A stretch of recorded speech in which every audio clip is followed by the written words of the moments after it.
अच्छा जी, कल हमने स्टार्ट करना था हीट, लेकिन टाइम शॉर्ट था तो पूरा नहीं हो पाना था ये टॉपिक। हाँ, शुरू कर लेते हैं। सेमीकंडक्टर्स हमारे पूरे हो गए। अच्छा, हीट क्या है? Basically warmth of a body is known as heat. कि किसी भी जिस्म की जो वार्मथ है, उसकी तपिश है, उसकी हरारत है, उसको हम लोग हीट बोलते हैं, हीट कहते हैं उसे, ठीक है। और बेसिकली कहता है इट फ्लोज और transfers from higher level to lower level and often denoted by H, capital H, ठीक है। Change in heat energy is denoted by delta H. Delta हमेशा आपको पता है कि जो चेंज है, माइनर चेंज है, उसके लिए इस्तेमाल किया जाता है। तो अब हीट आप कह सकते हैं वार्मथ ऑफ अ बॉडी, सादा लफ्जों में, ठीक है, ये हीट है। कैपिटल से डिनोट करेंगे, चेंज इन हीट को हम डेल्टा एच से डिनोट करेंगे, ठीक है। अब टेम्परेचर और हीट में क्या फर्क है? टेम्परेचर कहता है temperature is the measurement of heat in an object, कि किसी जिस्म में कितनी हीट है उसकी मेजरमेंट को हम लोग टेम्परेचर का नाम देते हैं, ठीक हो गया। और जो इंस्ट्रूमेंट हम मेजरमेंट के लिए इस्तेमाल करते हैं उसको थर्मोमीटर बोलते हैं, और साइंस की वो ब्रांच जो कि हीट को या टेम्परेचर को मेजर करती है वो थर्मोमीट्री कहलाती है। The branch of science that measures the temperature is known as thermometry, ठीक हो गया। आगे एब्सोल्यूट टेम्परेचर का बताया गया, कहता है ये लोएस्ट पॉसिबल टेम्परेचर है जो कि बराबर होता है -273 डिग्री सेंटीग्रेड के। तो इसको हम लोग एब्सोल्यूट जीरो बोलते हैं। एमसीक्यू आ सकता है एक आध। अच्छा, आगे है स्केल्स ऑफ टेम्परेचर। तीन तरह के स्केल हमें पता है, सेल्सियस स्केल है, डिग्री सेंटीग्रेड उसको बोलते हैं, और ये सी के ऊपर छोटा सा दायरा लगा के डिग्री सेंटीग्रेड, ठीक है। डिग्री का साइन है सी के ऊपर। फॉरेनहाइट है, एफ के ऊपर थोड़ा सा डिग्री का साइन है। और केल्विन के लिए सिंपल के, कैपिटल के इस्तेमाल करते हैं। तीन स्केल हो गए, सेल्सियस, फॉरेनहाइट और केल्विन स्केल। अब तीनों की आपस में कन्वर्जन भी हो सकती है, पहले हम देख लेते हैं। अच्छा जी, 0 डिग्री सेंटीग्रेड ये वाला फारेनहाइट में आए तो वो जीरो किसके बराबर है? 32 फारेनहाइट के बराबर होता है। और अगर हम आ जाएं केल्विन स्केल पे तो 273 kelvin is equal to 0 degree centigrade. मतलब ये इक्वल स्केल्स है, मतलब बेसिकली ये जीरो लेवल है, ठीक है। और 100 में बात करें तो 100 degree centigrade, 100 degree centigrade Fahrenheit पे है तो 212 100 के बराबर है। और इसके ऊपर देखें तो ये 373 केल्विन के बराबर है। सादा लफ्जों में आप ये देखें तो अब बॉडी का जो टेम्परेचर है वो कितना होता है? 37 डिग्री सेंटीग्रेड, ठीक है। 37 डिग्री सेंटीग्रेड बॉडी का टेम्परेचर है। फॉरेनहाइट में कितना होगा? 98 डिग्री फॉरेनहाइट, ठीक है। और केल्विन में कितना होगा? 310 केल्विन होगा, ठीक है। तो हर एक जो डिग्री है फॉरेनहाइट में वो 1.8 डिग्री फॉरेनहाइट बराबर है 1 डिग्री सेंटीमीटर के, 1 डिग्री सेंटीग्रेड के, सॉरी, ठीक हो गया। तो ये सूरत हाल है। अब जाहिर सी बात है ये 273 से स्टार्ट हो रहा है, ये 373 पे खत्म हो रहा है, दरमियान में 100 दर्जे हैं। ये 0 से स्टार्ट हो रहा है, 100 पे खत्म हो रहा है, 100 दर्जे हैं।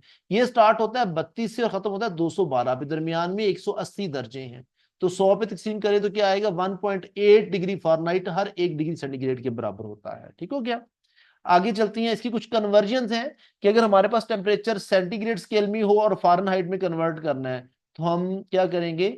अगर सेंटीग्रेड में गिवन है टेम्परेचर, हमारे पास फारेनहाइट में लेके आना है तो ये फॉर्मूला इस्तेमाल कर लेंगे। फारेनहाइट में गिवन है, सेंटीग्रेड में आना है तो हम ये फॉर्मूला इस्तेमाल करेंगे। केल्विन से उससे सेंटीग्रेड से केल्विन में जाना है तो ये फॉर्मूला इस्तेमाल कर लेंगे। और इसको मॉडिफाई भी कर सकते हैं। अगर हमने केल्विन में लाना, सेंटीग्रेड में लाना है तो सेंटीग्रेड को इधर रखें, इस फैक्टर को उधर ले जाएं, क्या आएगा?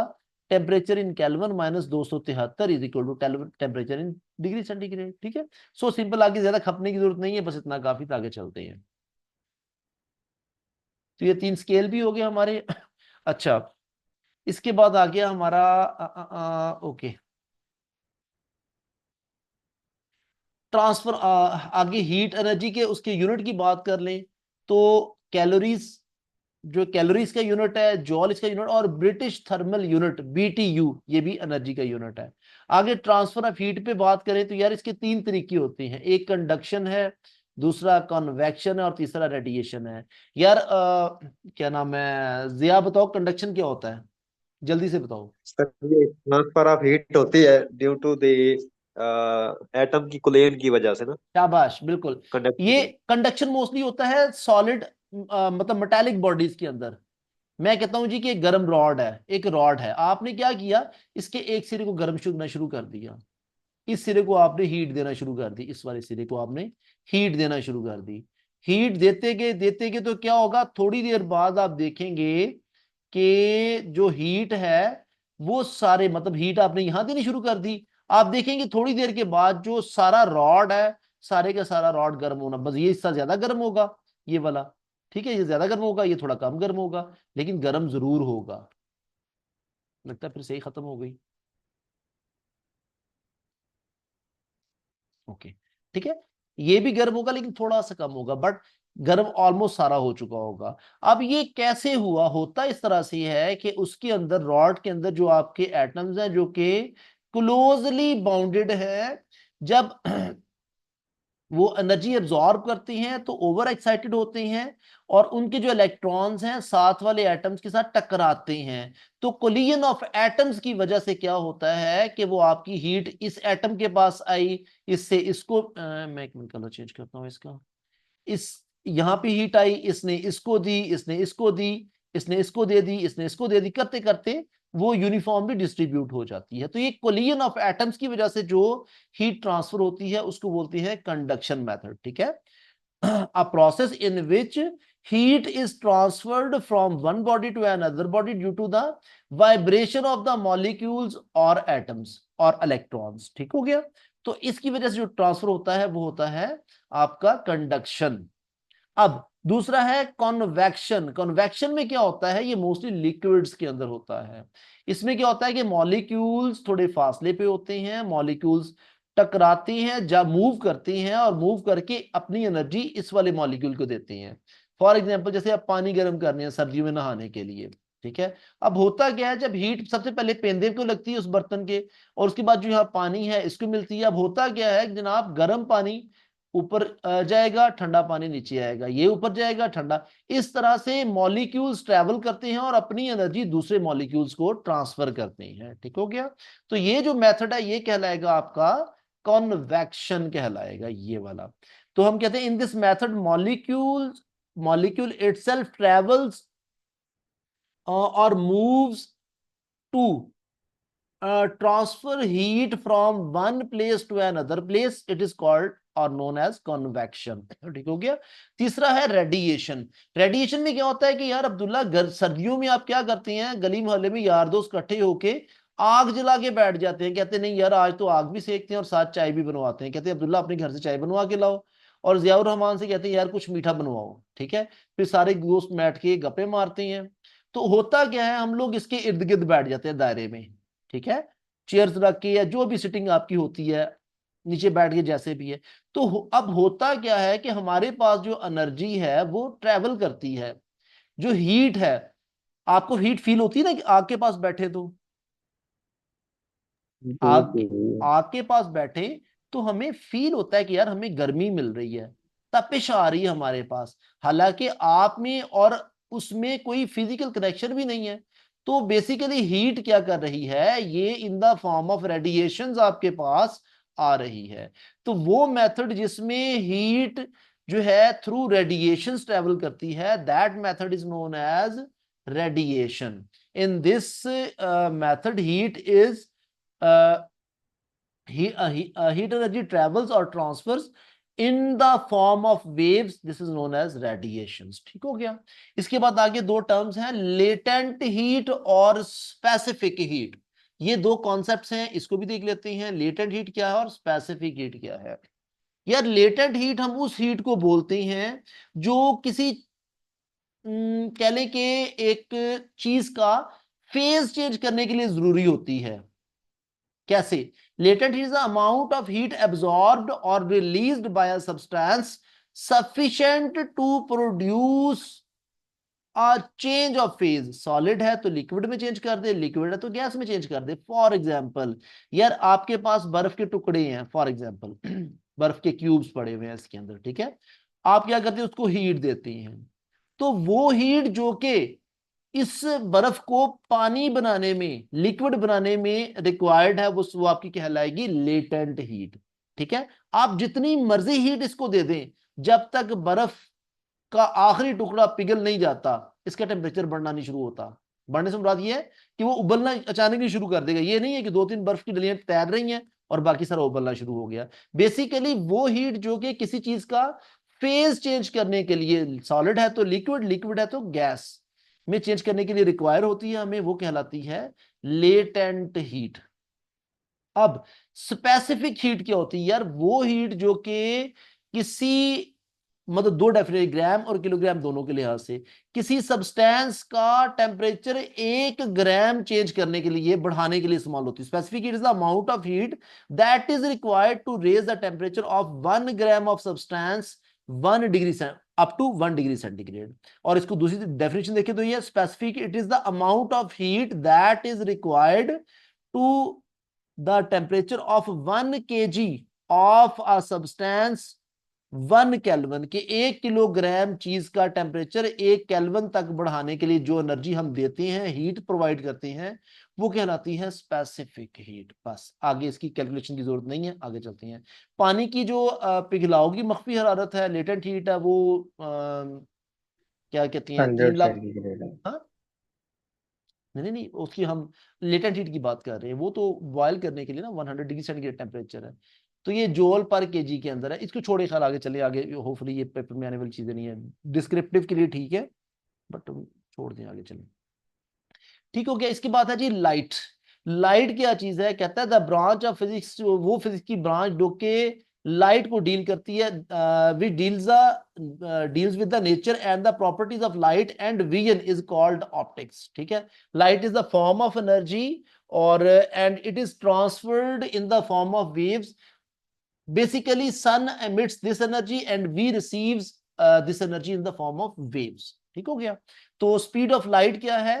3 × 10 रेज पावर 8 मीटर पर सेकेंड। 1 2 3 4 5 6 7 8, इकाई, दहाई, सैकड़ा, हजार, 10,000, लाख, 10 लाख, करोड़, 10 करोड़, 30 करोड़ मीटर पर सेकेंड। सादा लफ्जों में 3 × 10 रेज्ड पावर 8 मीटर्स पर सेकेंड, ये स्पीड ऑफ लाइट है। ठीक हो गया। अच्छा, आगे चलती हैं। आगे इसकी वो प्रॉपर्टीज है बच्चों वाली जो हम पढ़ते आ रहे हैं कि जनाब इससे रोशनी निकलती है, ये ट्रैवल करती है, वैक्यूम में ट्रैवल नहीं करती, आगे कोई चीज पैक आ जाएगी तो ये रुक जाएगी, वगैरह वगैरह वगैरह, ये सारी आपने पढ़ लेनी है। रिफ्लेक्शन और रिफ्रैक्शन का भी पढ़ा हुआ हम लोगों ने। रिफ्लेक्शन क्या होता है यार? रिफ्लेक्शन होता है कि आप शीशे में रोशनी पड़ती है, टकरा के निकल गई, ये रोशनी इस तरफ से आई, इस तरफ को, ये रिफ्लेक्ट कर गई, या टकराई, टकरा के वापस हो गई। ठीक है, इस तरफ जा रही है, इस तरफ जा रही है, शीशे से टकराई और वापस चलेगी, ये रिफ्लेक्शन है। ठीक है। रिफ्रैक्शन क्या होता है कि जब लाइट किसी भी एक मीडियम से दूसरे मीडियम में दाखिल होती है तो क्या करता है, मतलब एक लाइटर से डेंसर में जाती है या डेंसर से लाइटर में जाती है, तो अपना पाथ चेंज करती है। फॉर एग्जाम्पल ये, जैसे लेंस में टकराती है, लेंस में भी ऐसे होता है। सॉरी, जब ये लेंस में टकराती है ना, जैसे ये ग्लासेस वगैरह यूज करते हैं ना, जी जी, उससे ये टकराते हैं तब भी ये रिफ्लेक्शन ही होती है। बिल्कुल है तो इसकी लाइट है ना। अब देखिए, ये बाहर सारी जी। एयर है, यहाँ पर, यहाँ सारी एयर है, ये आपका क्या है? एक ग्लास की स्लेब है। ठीक है, स्लेब पड़ी हुई स्लेब। तो स्लेब एक डेंसर मटेरियल है, जो हवा है, जाहिर है वो लाइटर मटेरियल है। जब आपकी लाइट इसके ऊपर तिरछी पड़े, अब सीधा नहीं, जब भी तिरछी लाइट पड़ेगी तो क्या होगा? ये इस तरह से आएगी। अब होना तो ये चाहिए कि ये ऐसे ही गुजर जाए, ये ऐसे ही गुजर जाए, लेकिन नहीं, ऐसा नहीं करेगी, ये एंगल चेंज करेगी, यहां से ऐसे हो जाएगी, और जब बाहर निकलेगी फिर उसी एंगल पे निकल जाएगी। मतलब सादा लफ्जों में, ये इस तरह से आई, यहां से रे चेंज किया अंदर, और फिर इस तरह से निकल गई। ठीक है, तो ये जो प्रोसेस है, जो लाइट पाथ चेंज कर लेती है लाइटर से डेंसर में या डेंसर से लाइटर में, तो उसको बोलते हैं रिफ्रैक्शन, ये वाला। ठीक हो गया। बस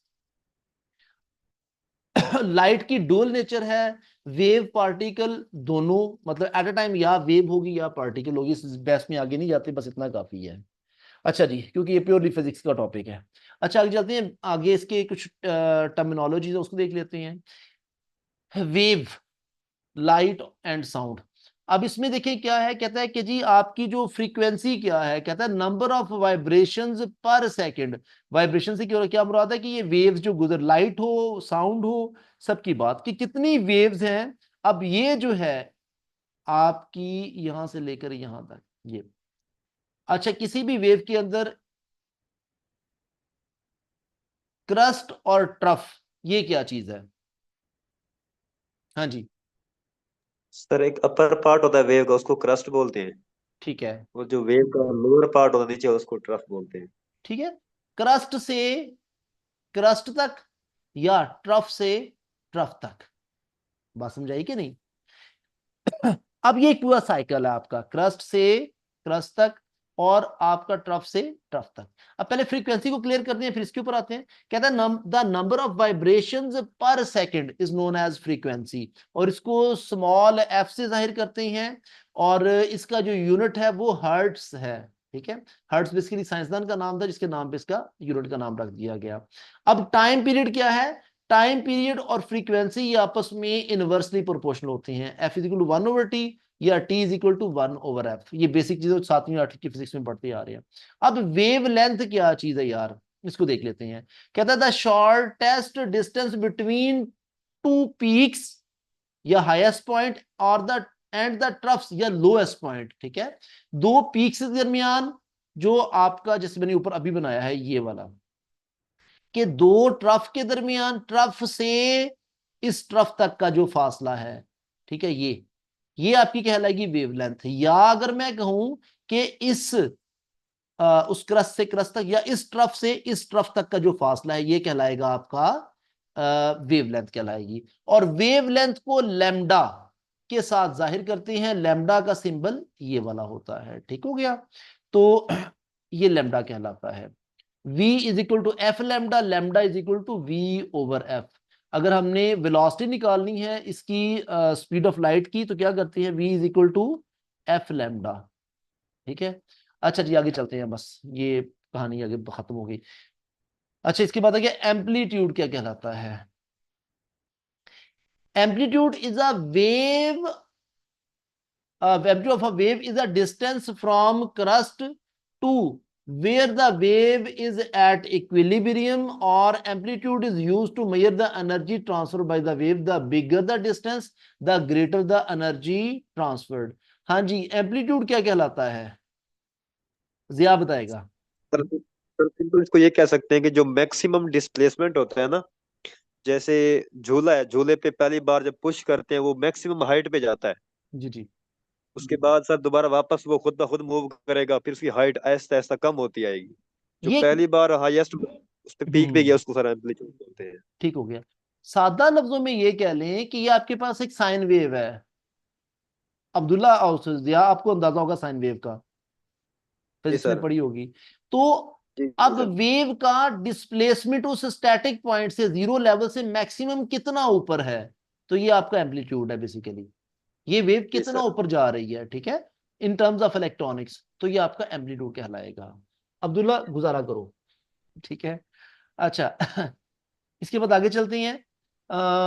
ये छोड़ दें, इलेक्ट्रोमैग्नेटिक स्पेक्ट्रम। ये एक टेबल है कि मुख्तलिफ जो ना आपके पास वेव्स हैं, उसके ऊपर डोनेट किया, उसके ऊपर एक्सप्रेस की गई हैं। रेडियो वेव्स है, माइक्रोवेव है, इंफ्रारेड है, विजिबल लाइट है, ये हम देख सकते हैं। बाकी सारी ना हम ये देख सकते हैं और ना हम ये देख सकते हैं। अल्ट्रा वायलेट है, यूवी जिसको बोलते हैं, यूवी, और एक्सरेज है, गैमा रेज है, वगैरह वगैरह। ठीक है, जाहिर सी बात, अल्लाह पाक ने जो आपकी विजिबल रेंज रखी है आप वही देख सकते हैं। बाकी फिर उसके लिए आपको इक्विपमेंट्स या डिटेक्टर्स का सहारा लेना पड़ता है।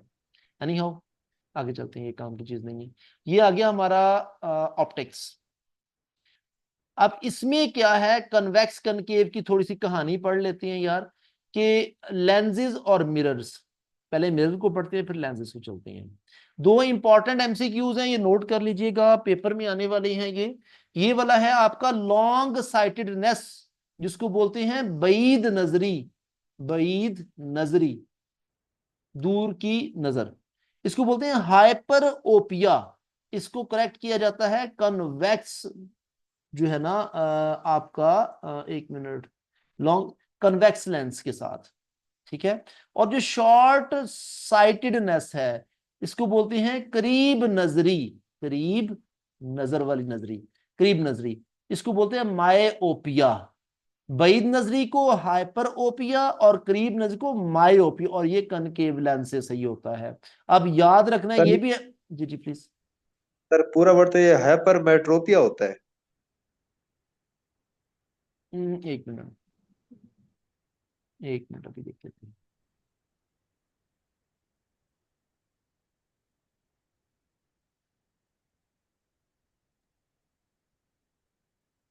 ये वाला वो कुछ और वर्ड हो गया, ये हाइपरोपिया ही है ये वाला ना, जो इससे फार साइटेडनेस से, जिसको बईद नजरी हम बोलते हैं, या लॉन्ग साइटेडनेस भी इसी का ही नाम है, ठीक है, वो कुछ और होगा, वर्ड कुछ और होगा वो। तो ठीक है, ये हाइपरोपिया ही है। तो लॉन्ग साइटेडनेस या short sightedness, sorry, far sightedness, far का मतलब भी दूर है, लॉन्ग का मतलब भी लंबा या दूर है, तो ये हाइपरोपिया कहलाएगा, और ये करेक्ट होगा कॉन्वेक्स लेंस की मदद से। और जो शॉर्ट साइटेडनेस है ये मायोपिया कहलाता है, और ठीक होता है कॉनकेव लेंस से, ये याद रखना है। एक क्वेश्चन और आ जाता है कभी कभार कि जो आपकी गाड़ी के साइड मिरर है, या बाइक के साइड मिरर, या आपकी गाड़ी का बैक व्यू मिरर है, जो तो जो आपकी विंड स्क्रीन है उसके बिल्कुल टॉप पे लगा होता है छत के साथ, तो वो कौन सा होता है, कनकेव है कन्वेक्स है, तो यार वो कन्वेक्स लेंस है, याद रखना आप लोगों ने, ठीक है, ये तीन बातें इंपॉर्टेंट है। अच्छा, इसमें आगे आगे यूज ऑफ मिरर सारे सबको पता है, हम आगे चलते हैं। अच्छा जी, इसके बाद आगे आपका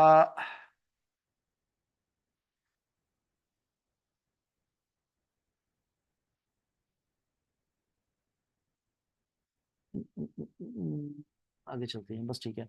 कनकेव मिरर्स कौन से होते हैं यार, इसकी शेप बताई गई है, ये देखें, कनकेव, ये एक, मैं जी एक मिरर बना रहा हूं, कनकेव मिरर है, इसकी जो अंदर वाली साइड है, ये वाली साइड है, ये कनकेव होगी, और जो बाहर वाली साइड है ये वाली, ये कन्वेक्स होगी, ठीक हो गया, ठीक है। तो अब देखिए, ये वाली जो साइड शो की गई है ये कॉन्वेक्स है, और जो अंदर वाली साइड है ये वाली, ये वाली, ये कनकेव कहलाती है ठीक है। अब कोई भी जो है ना, आपका मिरर है, वो बेसिकली किसी ना किसी किस सर्कल का हिस्सा होता है। मैं एक सर्कल कंप्लीट करूँ तो ये सर्कल बन जाएगा ना, ये वाला जैसे, और कोई ना कोई सेंटर भी होगा उसका, ये सेंटर ऑफ द सर्कल है, उस स्फेयर का सेंटर है, ये पूरा है। अब मैं इसका अगर डायामीटर ले लूं तो वो ये आ जाएगा ना, डायामीटर वो लाइन होती है जो कि दायरे के सेंटर से गुजरती है और कोई से दो साइडों को टच करती है, ठीक है। अब इस सेंटर को सी का नाम देते हैं, इसका जो ये वाला सेंटर, इसको पी का बोला जाता है, ठीक है, पी पॉइंट बोलते हैं, इसको हम आगे पढ़ने वाले हैं। तो ये है कनकेव मिरर, और कन्वेक्स मिरर क्या है वो हम बात कर चुके हैं उसके ऊपर। कन्वेक्स बाहर वाला, और कनकेव अंदर वाला। अच्छा जी, अब देखिए कन्वेक्स मिरर, कन्वेक्स मिरर क्या है, बाहर वाली साइड, ठीक हो गया। अब कहते हैं कि जो आपका मिरर है, जैसे ये मिरर है, ये किसी ना किसी दायरे का हिस्सा है, तो उस दायरे का जो सेंटर है उसको सी बोलते हैं, उसको बोलते हैं centre of curvature. Centre of curvature ये वाला, the centre of curvature is the centre of the sphere of which the spherical mirror forms a part, it is denoted by C, ठीक है। ये भी सी है और ये भी सी है, मतलब बात समझ आ गई ये वाली, कि जिस दायरे का हिस्सा होता है उसको सेंटर ऑफ कर्वेचर सी बोलते हैं। इसके बाद है radius of curvature. Radius of curvature क्या होगा, किसी एक साइड तक का फासला, यहां से यहां लगा ले या यहां से यहां लगा ले, सी से पी तक का, जिसको सी पी मैं कह सकता हूं, तो ये फासला आपका रेडियस ऑफ कर्वेचर है। कहता है radius of curvature is the radius of the sphere from of which the mirror is a part, it is represented by R, ठीक, कैपिटल आर के साथ इसको मतलब जो है हम शो करते हैं। अच्छा, इसके बाद आ गया पोल। पोल क्या है जी, पोल मिड पॉइंट होता है उस मिरर का, कि जैसे ये वाला है पी पॉइंट है, ये इसका मिड पॉइंट है, और इसको पी से शो किया जाता है पोल से। The pole is the mid point of the aperture of the, ये जो चीज है ये इसका अपर्चर कहलाता है। Aperture of the spherical mirror, it is represented by letter P. इसके बाद प्रिंसिपल एक्सिस क्या है, वो लाइन जो के मतलब उस दायरे में से जिसका वो जो मिरर है हिस्सा है, उस दायरे में से गुजरती है, ये अगर मिरर है आपका ये वाला, और ये जिस दायरे का हिस्सा है, तो उस दायरे के एक्सिस में से जो लाइन गुजरती है ये आपका सी है, सेंटर ऑफ कर्वेचर है, और इसमें से वो लाइन जो कि इसको छूते हुए गुजरती है यहां से, और पी पे जाके टच होती है, तो इसको बोलती है आपका प्रिंसिपल एक्सिस, ठीक हो गया। ये वाली जो लाइन है ये प्रिंसिपल एक्सिस है, ये वाली, ठीक हो गया। इसके बाद आ गया principal axis the straight line passing through the pole and centre of the curvature of a spherical mirror. आगे चलते हैं, प्रिंसिपल फोकस या सिंपल फोकस भी इसको बोलते हैं, और इसको अब वो पॉइंट जहां पर अगर तो कनकेव मिरर है तो रेडिएशन आएंगी टकरा के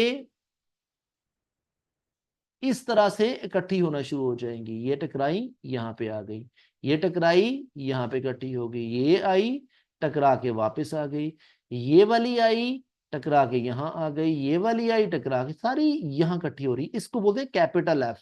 इसको बोलते हैं इस पॉइंट को प्रिंसिपल फोकस या फोकस।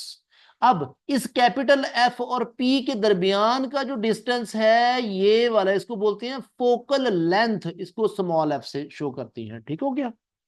और ये हमेशा आर का हाफ होता है। अब हमने पढ़ा था r/2 होता है एफ। आर क्या चीज था? आर आपका सीपी था, सेंटर से लेकर सी से लेकर, एक मिनट मैं कलर चेंज तो करता हूं, सी से लेकर पी तक का जो फासला था वो आपका आर कहलाता था, और ये क्या है? r/2 है, ठीक हो गया। अच्छा, इसके बाद देखते हैं जी फोकल लेंथ क्या है। वो हम बात कर ली कि जनाब आपका एफ और पी के दरमियान का जो फासला वो फोकल लेंथ कहलाता है, और ये r/2 होता है। अच्छा जी, इसके बाद ओके, कहता है a concave mirror is also known as converging mirror, convex mirror is known as diverging mirror. याद रखना आपने, ये भूलना नहीं है, ठीक हो गया। ये अगले पेज पे मैंने कुछ लिखा भी हुआ है इसके बारे में, आई थिंक सो टॉप पे होगा जी। ये याद रखना आप लोगों ने कि जो कनकेव मिरर है, कनकेव मिरर की बात कर रहा हूं, उसको बोलते हैं कनकेव मिरर। क्या होगा?